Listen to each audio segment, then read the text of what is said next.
রহমান সম্পর্কে নানান ধরনের সমালোচনা, নানান ধরনের বিতর্ক শুরু থেকেই রয়েছে। নতুন যে তথ্যটি সামনে এসেছে, তিনি যুক্তরাষ্ট্রে একটি ছদ্মনাম ব্যবহার করতেন, তা হচ্ছে রজার রহমান।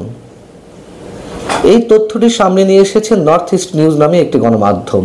সেখানে বলা হচ্ছে যে নিউ ইয়র্কে বসবাসের সময় তিনি এই ছদ্মনামটি ব্যবহার করতেন। প্রশ্ন হচ্ছে কেন তিনি এই ছদ্মনামটি ব্যবহার করতেন যদি নর্থ ইস্ট নিউজের এই তথ্যটি সত্য হয়ে থাকে।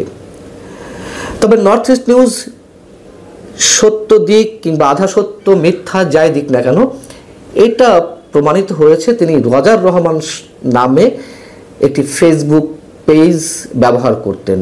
তার ফেসবুক আইডিটি ছিল রজার রহমান নামে। এর কারণটি কি, কি এর উদ্দেশ্য, পেছনের রহস্যটি কি? এবং নর্থ ইস্ট নিউজ তার প্রতিবেদনে এই তথ্যটি নিয়ে এসেছে যে তার ফেসবুক আইডি কি নামে ছিল বা এখনো রয়েছে। খলিলুর রহমান মার্কিন নাগরিকত্ব গ্রহণ করেছেন বা তার দ্বৈত নাগরিকত্ব রয়েছে, এই বিষয়টি শুরু থেকেই অনেকেই বিতর্কের মধ্যে নিয়ে আসছেন। নতুন করে বিতর্কে জন্ম দিয়েছেন বিএনপির যুগ্ম মহাসচিব সালাউদ্দিন আহমেদ। যদিও সালাউদ্দিন আহমেদের এই দাবিটি তিনি চ্যালেঞ্জ আকারে ছুড়ে দিয়েছেন, চ্যালেঞ্জ আকারে গ্রহণ করেছেন, যদিও সেটি অনেক দুর্বল। তিনি প্রমাণ করার চেষ্টা করেছেন তিনি বাংলাদেশের নাগরিক এবং বাংলাদেশের নাগরিক হিসেবে সব ধরনের অধিকার তিনি ভোগ করতে চান। কিন্তু তিনি যুক্তরাষ্ট্রের নাগরিক কিনা সেটি কিন্তু একবারের জন্য বলেননি। সালাউদ্দিন আহমেদ দুদিন আগে কি বলেছেন আপনারা নিশ্চয়ই জেনেছেন, তারপরে একটু বলি। তিনি প্রধান উপদেষ্টা ডক্টর মোহাম্মদ ইউনূস সাহেবের প্রতি প্রশ্ন রেখে বলেছেন যে আপনি একজন বিদেশি নাগরিককে জাতীয় নিরাপত্তা উপদেষ্টা বানিয়েছেন, আপনার কি সেই আক্কেল জ্ঞান নেই? আমাদের দেশের সেনাবাহিনী কিভাবে একজন বিদেশি নাগরিকের কাছে তাদের রিপোর্ট পেশ করবে? তিনি তো বাংলাদেশের জন্য নয়, তার দেশের জন্য কাজ করেন, মানে মার্কিন নাগরিকত্ব গ্রহণ করেছেন তার দেশ যুক্তরাষ্ট্র। মানবিক করিডোরের নামে বাংলাদেশকে যুদ্ধক্ষেত্রে পরিণত করার পায়তারা করা হচ্ছে। আপনি কার সঙ্গে পরামর্শ করে এই সিদ্ধান্ত নিলেন? এবং বিএনপি যুগ্ম মহাসচিব সালাউদ্দিন আহমেদ বলেছেন যে তাকে বিদায় করুন। তিনি যে বাংলাদেশকে অস্থির করার পরিকল্পনা করছেন, শুধু সালাউদ্দিন আহমেদ নন, এরকম অসংখ্য মানুষ এই প্রশ্নটি তুলছেন। প্রত্যুত্তরে ডক্টর খলিলুর রহমান ইউএনবিকে দেওয়া একটা সাক্ষাৎকারে কি বললেন? তিনি বললেন যে আমি একজন বাংলাদেশি নাগরিক হিসেবে আমার সাংবিধানিক অধিকার সর্বোচ্চ পর্যায়ে প্রয়োগের জন্য সম্পূর্ণ প্রস্তুত। বাহ, কি সুন্দর, চমৎকার কথা। তিনি একজন বাংলাদেশি নাগরিক হিসেবে সাংবিধানিক অধিকার সর্বোচ্চ পর্যায়ে প্রয়োগের জন্য প্রস্তুত। আপনি প্রস্তুত থাকুন, সমস্যা নেই, কিন্তু আপনাকে গ্রহণ করতে বাংলাদেশের নাগরিক প্রস্তুত কিনা সেটাই সবচেয়ে বড় বিষয়। সালাউদ্দিন আহমেদের মন্তব্য প্রসঙ্গে তিনি বলেছেন যে এ ধরনের অভিযোগ প্রমাণ করার দায়ভার অভিযোগকারীর উপর বর্তায়। প্রয়োজন হলে তা আদালতে প্রমাণ করতে হবে। কি প্রমাণ করতে হবে, কি প্রমাণ করতে হবে না, তিনি নিজেই তো স্পষ্ট করেননি। তিনি মার্কিন যুক্তরাষ্ট্রের নাগরিক কিনা সেই বিষয়ে নিজে কথা বলুন। যে বিষয়টি উত্থাপিত হয়েছে, তিনি বাংলাদেশের নাগরিক, এটি তো আমরা কেউ অস্বীকার করছি না, জন্মসূত্রে তিনি এদেশেরই নাগরিক। কিন্তু প্রশ্নটি যেখানে এসেছে যে মার্কিন নাগরিক কিনা এবং দ্বৈত নাগরিকত্ব অবস্থায় কেউ বাংলাদেশের মন্ত্রী, এমপিতে দূরের কথা, জাতীয় নিরাপত্তা উপদেষ্টার পদের মতন স্পর্শকাতর একটি পোস্টে থাকতে পারেন কিনা বা তাকে নিয়োগ দেওয়া যায় কিনা, যেখানে আমাদের সংবিধানে স্পষ্টভাবে উল্লেখ রয়েছে দ্বৈত নাগরিকত্ব থাকলে কেউ বাংলাদেশের সংসদ সদস্য বা মন্ত্রী হতে পারবেন না।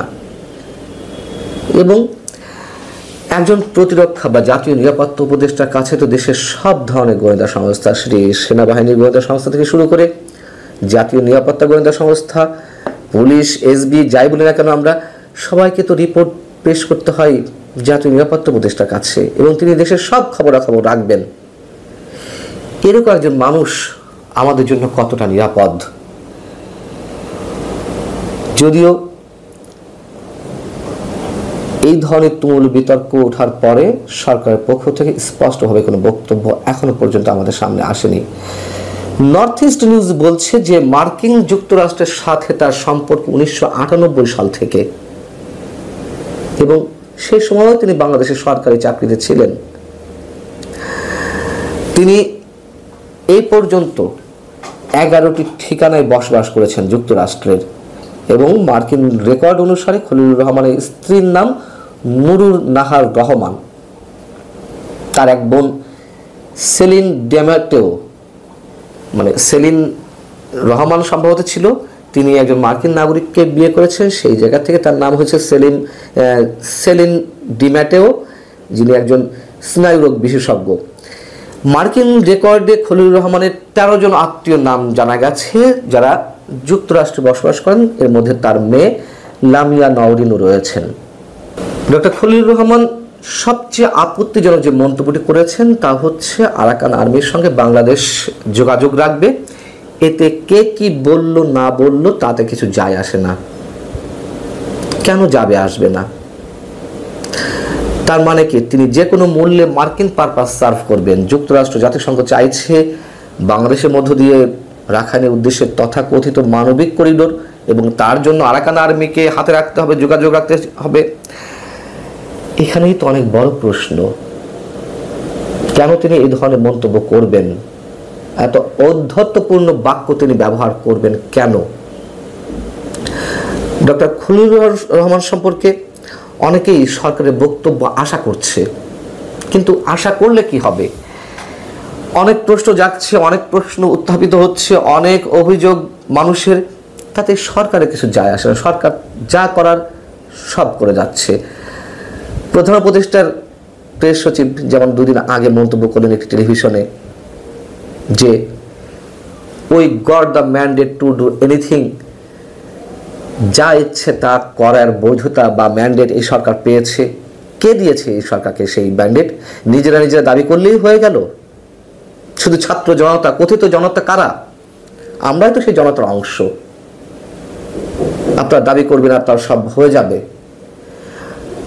আমরা চাইব ডক্টর খলিলুর রহমান সম্পর্কে, বিশেষ করে ডক্টর খলিলুর রহমান সম্পর্কে বিস্তারিত সরকারের মধ্য থেকে যেন একটা ব্যাখ্যা আমাদের সামনে আসে। জোর করে সবকিছু করা যায় না। ইতিহাসে তার মূল্যায়নটি ভালো যে হয় না তা তো আমরা জানি। আল্লাহ হাফেজ, ভালো থাকুন সব।